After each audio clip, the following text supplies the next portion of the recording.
গতকালকে বিএনপির অফিসে গেছিলেন জামাতে ইসলামের সভাপতি ডাক্তার শফিক সাহেব।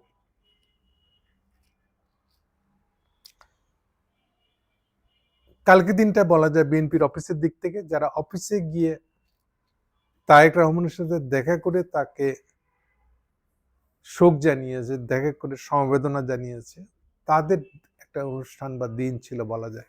অনেকেই গেছিলেন বিএনপি অফিসে। শফিক সাহেবের যাওয়াটা একটু ভিন্ন, কারণ শফিক সাহেব ওখানে গিয়ে যেসব কথা বলেছিলেন সেটা অনেকটাই, যতটা না শোক জানানো, যতটা না তাকে সমবেদনা জানানো, তার থেকে অনেক বেশি পলিটিক্যাল ডিরেকশনাল, মানে রাজনৈতিক অভিমুখ কোন দিকে যাবে। অ্যাকচুয়ালি সোজা সাপটা বললে, আসেন না আমরা একসাথে ক্ষমতা যাই। এমনিতেই শফিক সাহেব গত কয়েকদিন ধরে বলে আসতেছেন ইলেকশনের পরে উনি সব দলকে সাথে নিয়ে ক্ষমতায় যেতে চান। এর আগে এটার একটা মানে ছিল, মানেটা হলো এরকম যে আমরা যদি ক্ষমতায় যাই, মানে আমরা যদি সংখ্যাগরিষ্ঠ দল হই, তাহলে আমরা ইলেকশনের পরে সব দলকে সাথে নিয়েই সরকার গঠন করব। এটার একটা মানে হয়। আরেকটা মানে হলো যে ইলেকশনটা যেমনই রেজাল্ট হোক, আমরা বিএনপিকে সাথে নিয়ে সরকার গঠন করব, এটা আরেকটা মানে। একটা হলো যে জামাত সংখ্যাগরিষ্ঠতা পেয়ে গেছে, এখন তো তার দিক থেকে উদারভাবে সবাইকে ডেকে নিয়ে আসা, এটা হলো একটা। আর একটা হলো যে বিএনপি হতেও পারে সংখ্যাগরিষ্ঠ দল, কিন্তু যেটাই হোক না কেন আপনি বিএনপির সাথে সরকার গঠন করবে, অনেকটা 2001 সালের যে সরকার ছিল সেই রকম যেন, বা তার থেকেও আরো বড়। এই জন্য বলছি এর মাত্রাটা একটু বেশি। কিন্তু গত কয়েকদিন ধরে শফিক সাহেব যা বলতেছিলেন, আজকেরটা তার থেকে অনেক বেশি। আজকেরটা মানে গতকালকে তারেকের সাথে দেখা করে উনি যে প্রস্তাবটা দিয়েছেন, এটা নিয়ে আমার মন্তব্য হলো, শফিক সাহেব এটা যদি সৌজন্যমূলক কোনো বক্তব্য হিসাবে দিয়ে থাকেন, একজনের মা মারা গেছে, তার প্রতি সৌজন্যমূলক কিছু কথা হিসেবে আমি এটা বলছি, তাহলে ঠিক আছে, এটা নিয়ে এত আলোচনার কিছু নাই, এটা রাজনৈতিক আলোচনার বিষয়ই না আসলে। কিন্তু যদি এটা সিরিয়াস পলিটিক্যাল ডিসিশন হয়ে থাকে জামাত ইসলামের, দেন আমি এটার ভিতরে মারাত্মক বিপদ, ভয়ঙ্কর বিপদ দেখব, শুধু জামাত ইসলামের জন্য না, হোল বাংলাদেশের জন্য। এটা এমন ধরনের একটা বিপজ্জনক প্রস্তাব।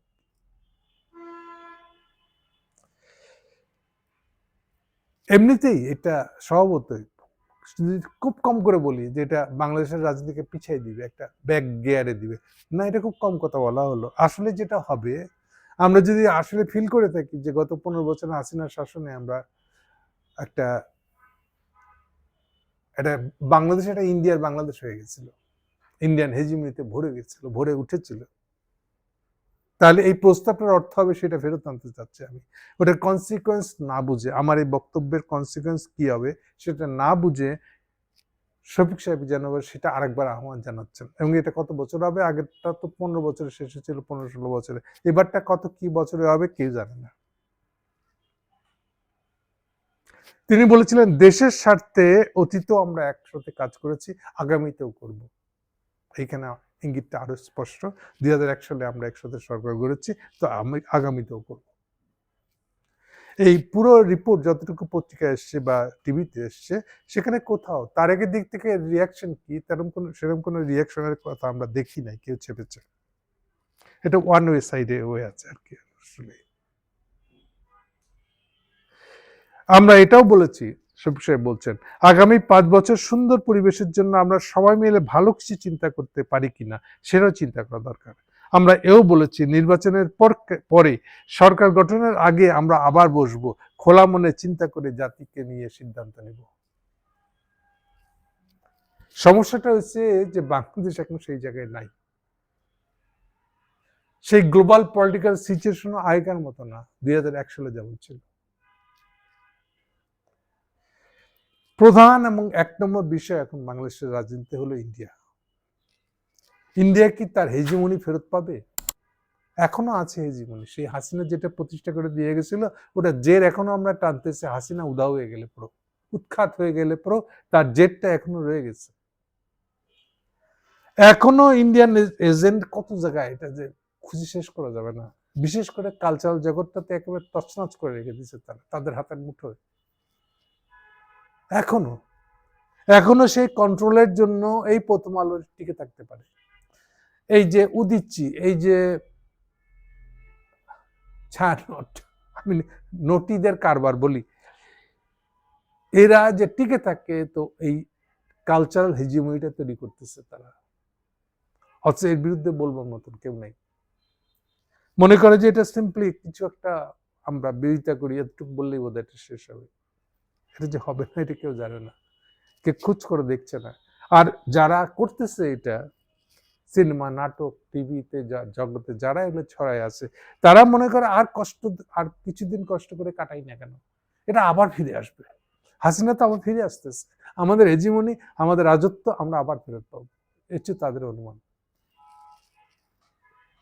ফ্যাক্টস হচ্ছে যে সেই সময় 2001 সালে যেটা করতে পারছিল, সেই সময়ের গ্লোবাল পরিস্থিতি, গ্লোবাল রাজনৈতিক পরিস্থিতি যা ছিল, পোলারাইজেশন যেমন ছিল, যেমন তখনও আমেরিকান হেজিমনি দুনিয়াতে 1 নম্বর ছিল, যেটা এখন নাই, ভাগ হয়ে গেছে, চাইনিজরা উঠে আসতেছে।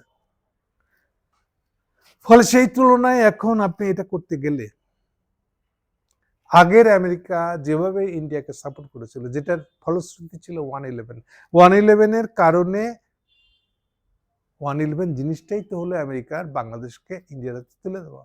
সেইটার কারণে তো সেখান থেকেই তো ইন্ডিয়ান হেজিমনিটা উঠে আসছে, ওটা জন্ম নিচ্ছে। এর আগে তো ইন্ডিয়ান হেজিমনি ছিল না, এরকম ভাবে ছিল না। কিন্তু সেইটাকে কেউ আমল করছে না, যেন এটা কোনো ব্যাপার না। এবং জামাতের ভিতরে টেন্ডেন্সি আছে ফাঁক ফকর দিয়ে একটু কি মারা, রয়ের লোকের সাথে একটু দেখা করা। তাদের দিক থেকে ব্যাখ্যা হলো না, অনেকের সাথেই তো আমরা কথা বলি, সেম একই ব্যাখ্যা কিন্তু তারেক রহমানের দিয়েছে। যতটুকু আমার সাথে যোগাযোগ সম্পর্ক হয়েছে, সেখানে উনি এই কথাই বলছেন। না, আমাদের তো কোনো আমরা তো অনেকের সাথে যোগাযোগ সম্পর্ক রাখতে হয়,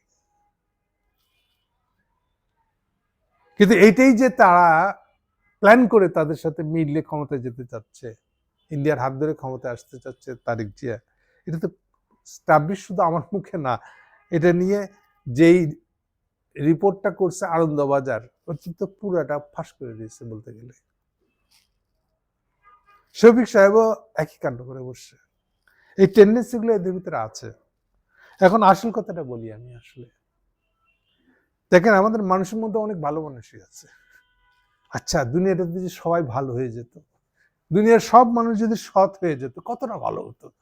আল্লাহ দুনিয়ায়, আল্লাহর বরকত নিয়ে আমরা কত সুন্দর একটা দুনিয়া গড়ে পেতাম। ভাই সাহেব, এই জিনিসটা তো আপনার ভালো হয়ে যাওয়ার আকুতি, আইডিয়াল, এটা রিয়েল না। বাস্তবের রক্ত মাংসের মানুষের দুনিয়ার মানুষ এরকম না। মানুষ চরমতম স্বার্থপর, অপরের মাথায় কোপ দিয়ে হলেও বড়লোক হইতে চায়, লোভী হইতে চায়।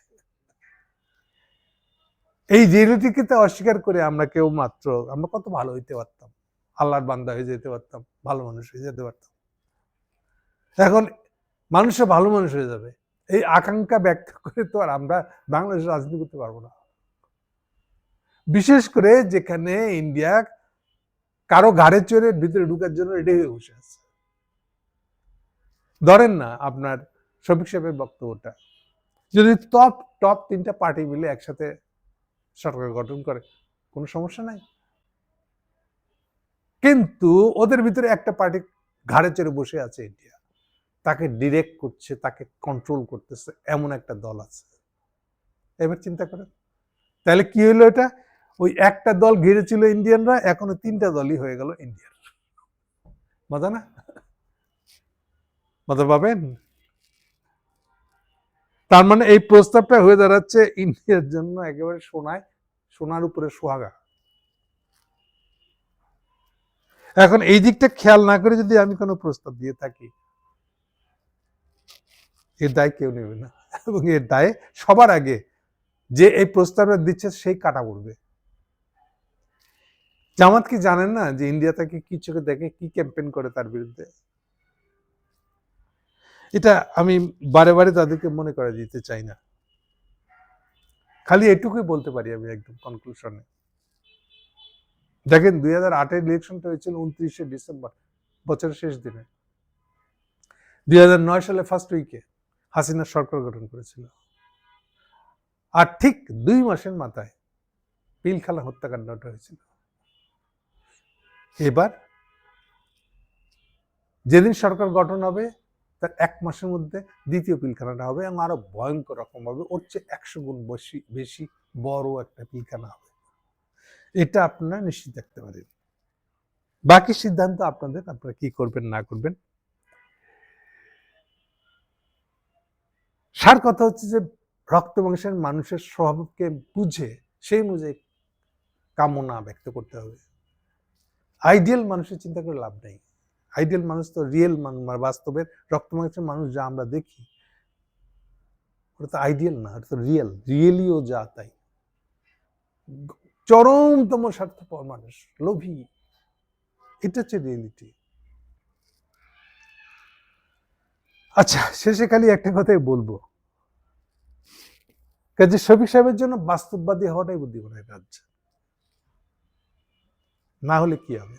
না হলে যা হবেন তাই হবে। আমি আগে থাকতে কাউকে বলতে চাই না যে আপনি কি হবেন। আমি খালি কে কি করলে কি হবে, কোন পজিশন নিলে ভবিষ্যতে কি হবে, সেটা আগে জানা রাখলাম। আপনারা সবাই দলের প্রতি আনুগত্যের জন্য এটা সমর্থন করবেন কিনা, নাকি নিজস্ব একটা পজিশন নেবেন? শফিক সাহেব নিজে কি পজিশন নেবে, ফাইনালি দল কি পজিশন নেবে, এটা নিজের ব্যাপার। আমি কেবল আগাম বলে রাখলাম কি করলে কি হবে। সিদ্ধান্ত নেওয়ার দায় দায়িত্ব প্রত্যেকের, দায় নিজেকে নিতে হবে। অন্যের উপরে দায় দেওয়া, ওর মুখে সিদ্ধান্ত নিয়েছিল বলেই তো এটা হলো, অ্যাজ ইফ আমি জানতাম না। এই কথাটা বলার সুযোগ আমি দিতে চাই না, সেই জন্যই আমি এই কথাটা এইভাবে কি করলে কি হইবে তা আপনাদের সামনে পরিষ্কার করে বললাম।